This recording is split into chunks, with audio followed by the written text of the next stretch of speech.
आप दोनों का तर्क तो बुद्धि स्वीकार करती है मित्र, परंतु प्रश्न यह है वो स्वयं कहां पल रहा है और उसे कैसे और कहां ढूंढा जाए। आइए देवर्षि आइए, आज इस प्रकार अकस्मात कैसे आना हुआ? महाराज कंस, हम आपसे मिलने के लिए ही आए हैं। अच्छी बात है, विराजिए। जिसके लिए अष्टभुजा देवी ने आपको इशारा किया कि तुम्हें मारने वाला कहीं और जन्म ले चुका है। अच्छा, तो आप केवल यही बताने आए थे? हाँ राजन। परंतु आज आपको यह बताने की आवश्यकता क्यों आ पड़ी?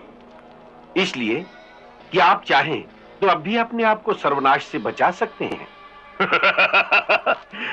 हमारे सर्वनाश के विचार से आप इतने विचलित हो गए? हम नहीं जानते थे कि आपको हमसे इतना मोह हो गया है। ऐसे मायाजाल हमने बहुत देखे हैं। आकाश में देवताओं से युद्ध किया है हमने, जहां वो अपनी मायावी विद्या से कभी आंखों के सामने और कभी आंखों से ओझल हो जाते थे, परंतु उनकी ये जादूगरी उन्हें कंस के बाणों से नहीं बचा सकी। आपका कल्याण होगा। अच्छा, विष्णु की ये चाल तो हमारी समझ में आ गई महाराज बाणासुर, परंतु हम ये सोच रहे हैं कि ये चाल उसने इतने वर्षों के पश्चात आज ही क्यों चली, इससे पहले क्यों नहीं? इसका उत्तर स्पष्ट है महाराज। जो बात हम सोच रहे थे, प्रभु की शरण में जाने की यही तो रीत है। नारद जी, आप बहुत भोले हैं। हाँ, आपको दूत का यह कार्य करना नहीं आता, क्योंकि दूत जब बात करता है तो इस प्रकार बात करता है कि सुनने वाले को लगे कि वो उसी के कल्याण की बात कह रहा है।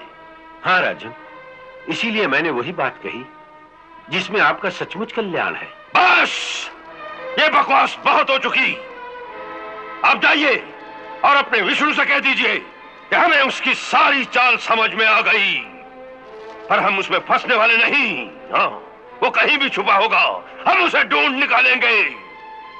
हाँ, और उससे ये भी कह देना कि यदि वो समझौता करना चाहता है तो हमारी भी वही शर्त है कि वो सर झुकाकर, हाथ जोड़कर हमारे दरबार में आत्मसमर्पण करे।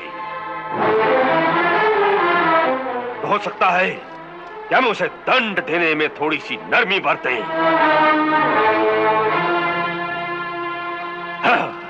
और ये भी कह देना कि इस समझौते के लिए यदि दूत भेजे तो ऐसे मूर्ख को ना भेजे।